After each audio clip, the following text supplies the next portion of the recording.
Hello there, my beautiful souls. My name is Hunter from Hunter's Healing Heart. I'm a health, wellness, and ascension coach, helping you rise towards your highest frequency, vibration, and truth. And today, guys, we are going to be talking about emotional openness and integration. And so this, guys, is paramount for your becoming, paramount for your discovery, and really learning who you are in these various aspects, guys, because your emotions are a pivotal part. They all serve as guides, as lessons, and you need to be able to feel the fullness of every single one, guys, and have a good relationship with it, honor it, and then be able to express it in healthy ways.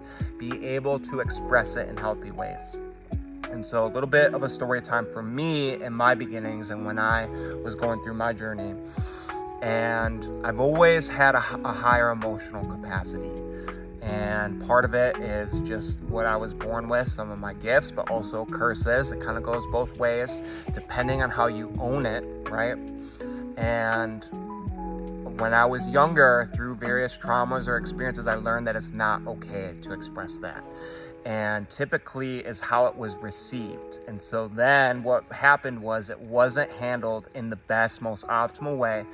And keep in mind, guys, your parents, your mentors, the people that you're connecting with too, they're doing the best that they can with what they know.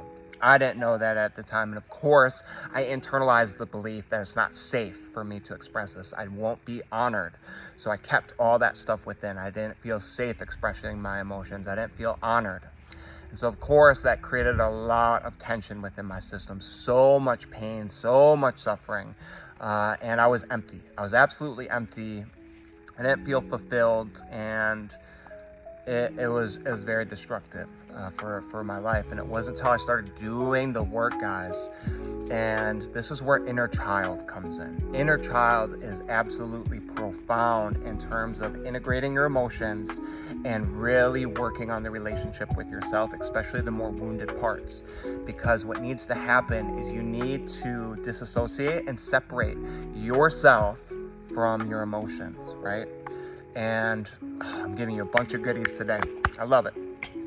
The ultimate goal, guys, is you want to be the watcher. You want to be the witness of all the entities in your body. You need to do that for your mind and your thoughts, conscious, unconscious. You need to do that in your physical body in terms of pain, sensations. You need to do that in your emotional body and be able to witness, see all the emotions that are happening. And more often than not, it's going to be a combination. Anger, sadness, frustration. You need to do that with your spiritual body. You need to do that with your energetic body. Just be able to witness and see what's coming up. And all of these can get linked together, guys, which makes it beautiful, complicated, and really allows so much vibrancy and uniqueness if you can just sit with it, right?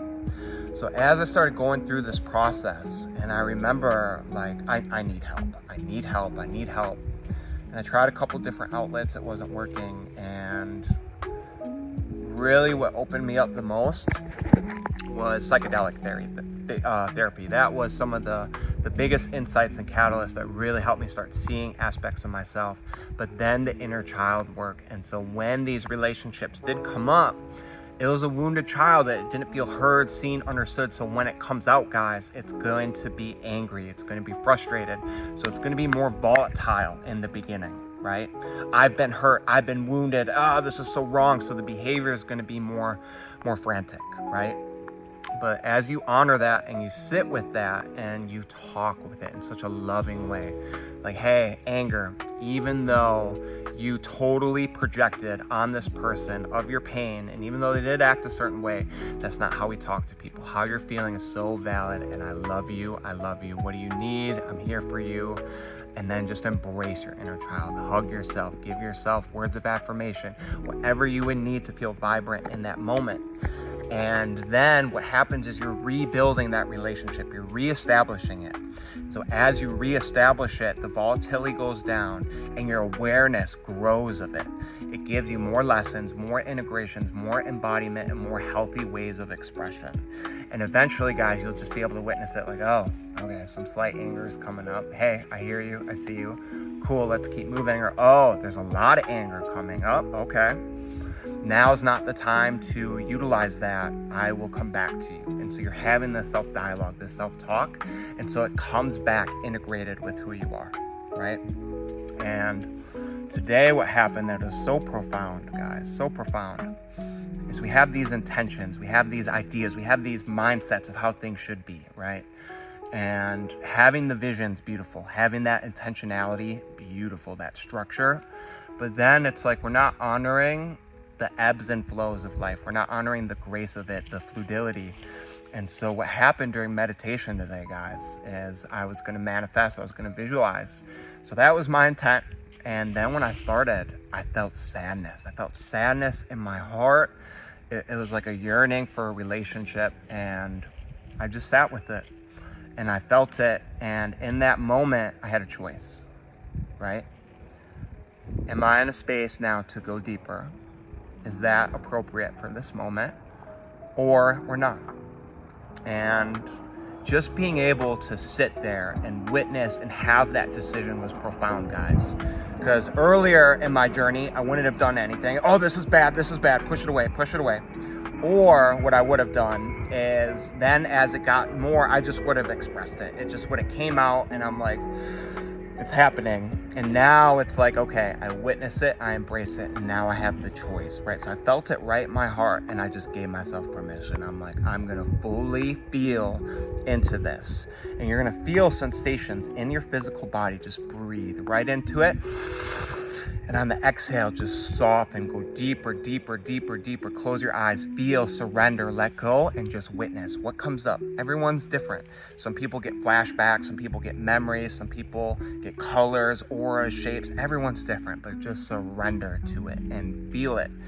And I just had so much love in that moment for this person, for the reflections, for the growth, for the insight, everything that made itself known. And it was a profound experience. And oddly enough, a little side fact, I had trouble expressing tears for a while. I was like, I couldn't cry. And there was this gal, and I don't know how it happened, but it was just so divine. She like opened my capacity to cry. So we had a beautiful heart-to-heart moment, just sharing our vulnerabilities and truths.